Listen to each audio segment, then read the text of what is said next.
Leader of Bangladesh আল্লামা মামুনুল হক। আমরা সকলেই জানি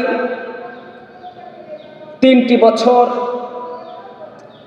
আল্লামা মামুনুল হক হাফিজাহুল্লাহ ওনার জীবন থেকে কেড়ে নিয়েছে স্বৈরাচার সরকার,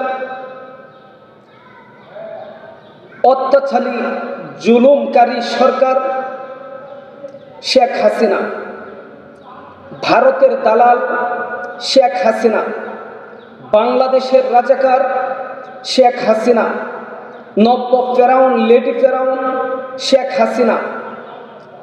এরপরেও আমরা সচেতন হচ্ছে না। সমস্ত উলামায়ে কেরাম এক প্ল্যাটফর্মে আলহামদুলিল্লাহ ইতিমধ্যে চলে এসেছে।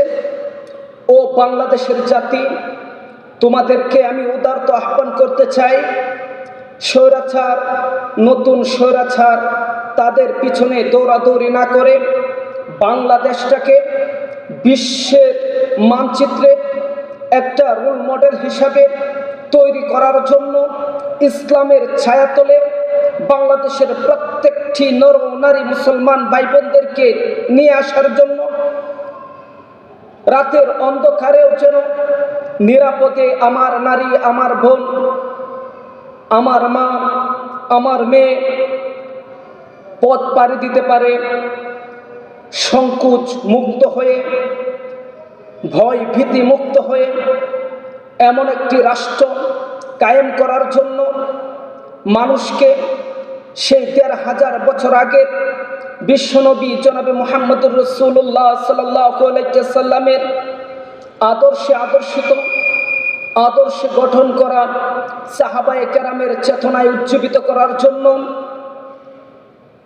আমরা সকলেই মামুনুল হকের হাতকে শক্ত করব।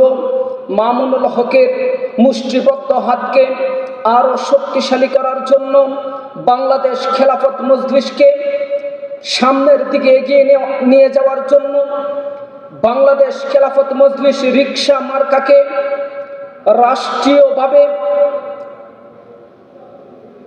সংসদে তাদেরকে বসানোর জন্য জাতীয়বাদী দল বাংলাদেশ খেলাফত মজলিসকে রাষ্ট্র ক্ষমতায় বসানোর জন্য খেলাফত মজলিসে যোগ দিন। মামুনুল হকের সুরে সুর মিলান, মামুনুল হকের ডাকে একত্রিত হন। বাংলাদেশ খেলাফত মজলিসে যোগ দিয়ে মামুনুল হক সাহেবের হাতকে আরো মজবুত করুন।